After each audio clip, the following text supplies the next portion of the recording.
Smacking, cracking, and watching. Follow me on Twitter. Subscribe. Ozark, Season 1, Episode 5 and 6. One of the episodes is called The Book of Ruth. I forgot what the episode number 5 is called, but I'll put it right here. Let's get to it. The best line of these 2 episodes: take your tampons out your ear, you Jerry curled Nancy. Spit on her relative and he smacked her.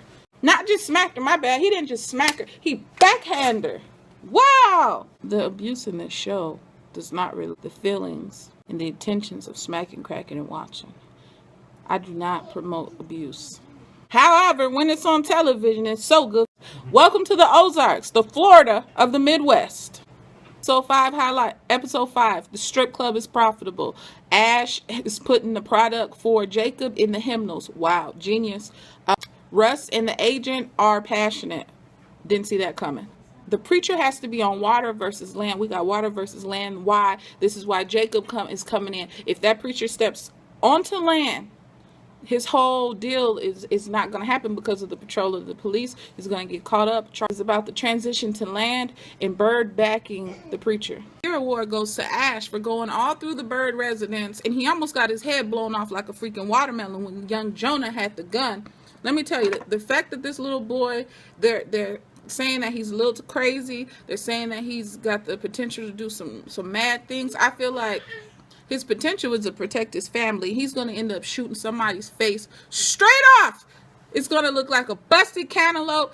Ash, his watermelon effect would have been crazy. But somebody's head is going to get split to the white meat. And I don't know who, but it's going to be because that little 11-year-old boy did it. I don't know if he's 11. If y'all know his age, drop a comment below. But anyway, Jonah is a monster, and they better quit. He already put the agent at gunpoint.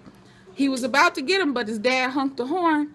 Better watch that boy. That's a force. So the episode 6, we see the circle split in 4s. What's in this one? A rat, eyes in a jar, a ladder coming out of a pool or the boat, binoculars. What does all this mean? Obviously, it went through this episode. Break it on down real quick. First, the bicycle scene.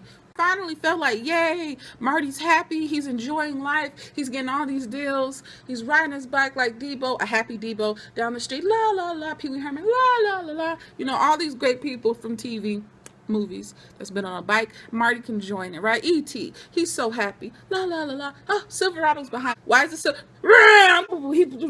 Jacob's man, Ash, he throws him in the back of the truck. Marty's thrown in the bed of the Silverado. And I know some of you guys may have said to yourself, Marty, jump out the truck. Well, there's a hard cover on top. He can't do that. We see Jacob's drug empire in that Jacob tells Marty, you have disturbed the ecology and you are a threat to me.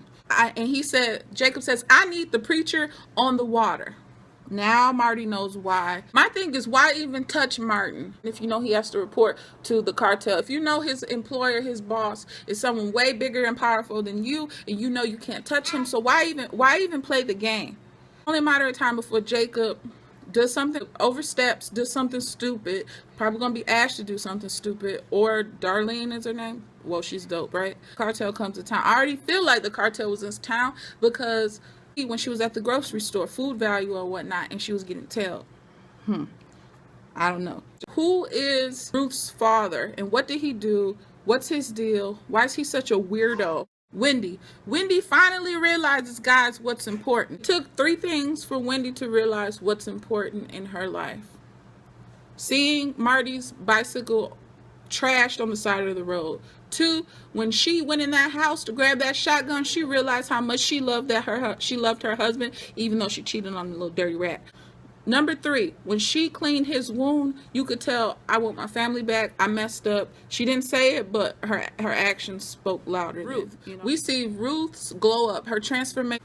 We see her go from working the motel, delivering towels, to being the manager at a strip club. When she swiveled in that chair, did y'all realize how beautiful that shot and what it meant for her to swivel in the office chair? That's the same chair. Remember, a little while ago, she was just, the man told her to lower herself while he leaned back in the chair, saying, I'm the manager. And she didn't do it.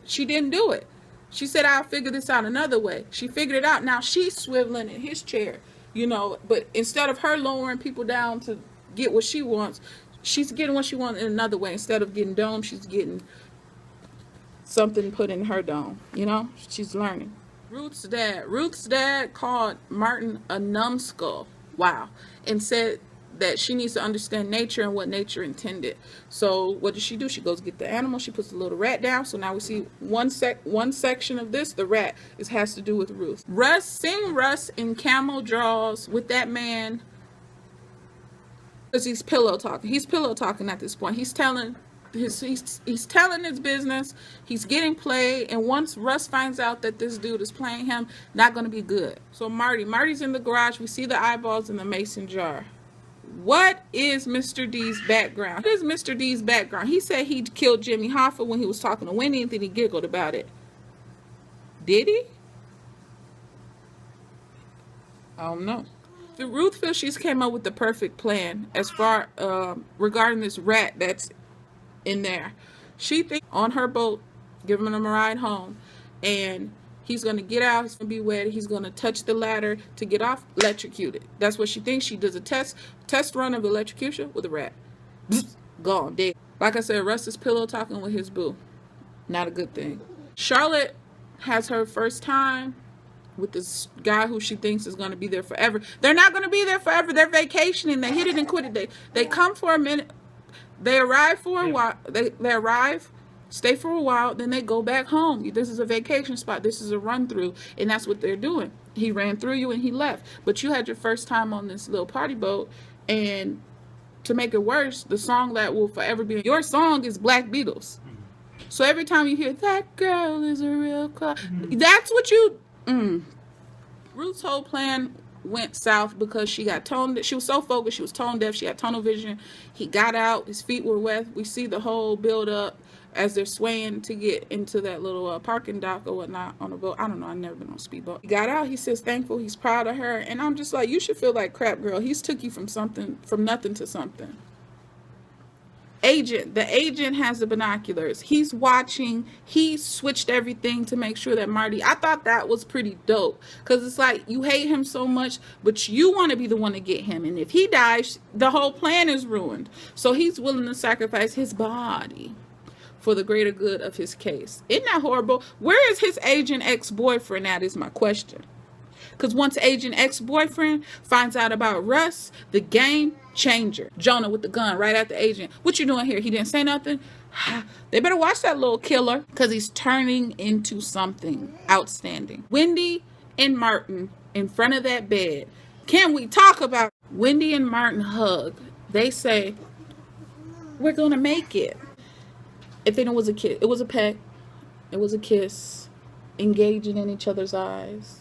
We're looking, we're seeing how much we've been through, how much we've overcame. We're reflecting. Then they kiss. And then it goes down. I knew at that very moment while they were kissing, I said, this is the exact same layout as the video. I'm yelling at my husband. I'm like, boo, boo. It's about to go down, right? He goes with it because he knows, payback, this is what you like. Do what the video did. It's in his head. He's memorized it. He's watched it so many times that it's embedded in his memory. Right? Goes with it. Flip it, slip it, slap it in reverse. Slapped it, flipped it, and rubbed it down. She's looking though like, this is familiar. How are you doing? You never did this before. Why are you doing this? Her face is just shocked, but she's still going with it. And he's just like, it was weird, creepy. Revenge is a mother. Karma's a bee. Something as a wife, you don't know your husband's passwords? Really? Get it together. She gets in the laptop. She watches the video. What did she do? What was a mistake? I didn't call it. My husband called it. You know why? He said she didn't X out of all the stuff when she closed the laptop. He's gonna go to the laptop and he's gonna see the last thing that was left up, and he's gonna know he didn't leave it up. Good call from him. To finish it off, they put up a cross. It's going down. The church is about to get built.